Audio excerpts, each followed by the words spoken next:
Hi, I'm Steve Higgins and this is my holiday book bag for 2018. 4 books to take with me to Lanzarote, and I've a little bit of a dull day today, so I've taken a break from the swimming pool to go through my books.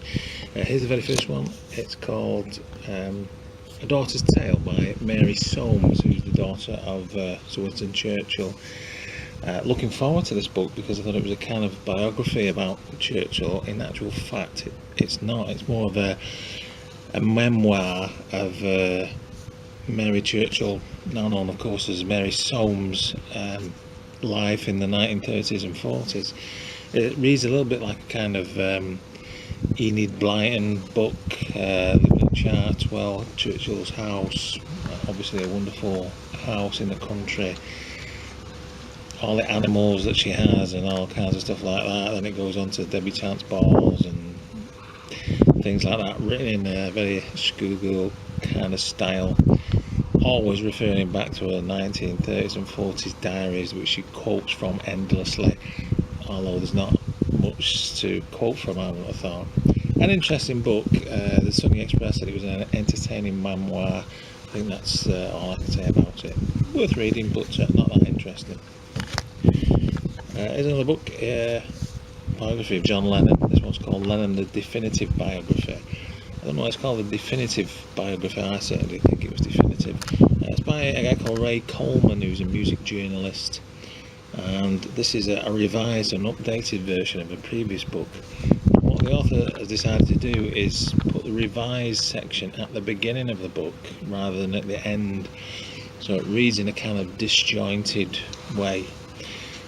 Even when you actually get into the book proper, the author steps away from the chronology of John Lennon and starts discussing various things, which is a kind of odd way of presenting John Lennon. Is discussing things outside of the timeline of the book, which I found it kind of an odd way of doing things.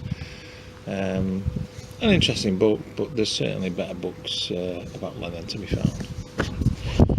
Here's another book. This one's another pop star biography, Being Elvis, subtitled A Lonely Life, by another music journalist, Ray Connolly.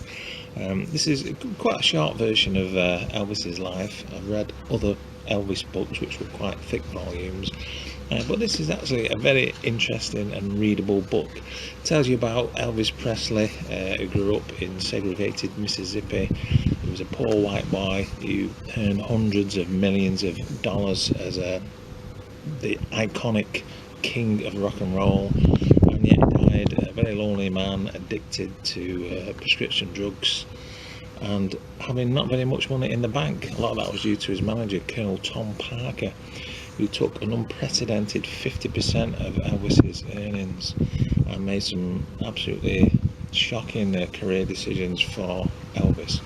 Fascinating book, very interesting and very easy to read. One last book. This is Black Dahlia by James Ellroy. It's the only novel I brought to read in Lanzarote. It's quite an interesting book. On previous book bags, I've taken some of James Ellroy's non-fiction books. And this is quite good. It's quite readable. It's set in 1947. It's a kind of a film noir in book version. It's about a young woman who's murdered, tortured and cut in half. It's a little bit gruesome, and the first part of the book is really quite exciting, telling you about the 1940s life in the LAPD, Los Angeles Police Department, and it's quite an interesting book, but it is a little bit gruesome. And when you get towards the end, you suddenly come to what you think is the ending, and then there's more to follow, and then you get to what again you think is the ending, and yet there's even more to follow. So it kind of keeps you guessing at the end of the book, but a good read and very enjoyable.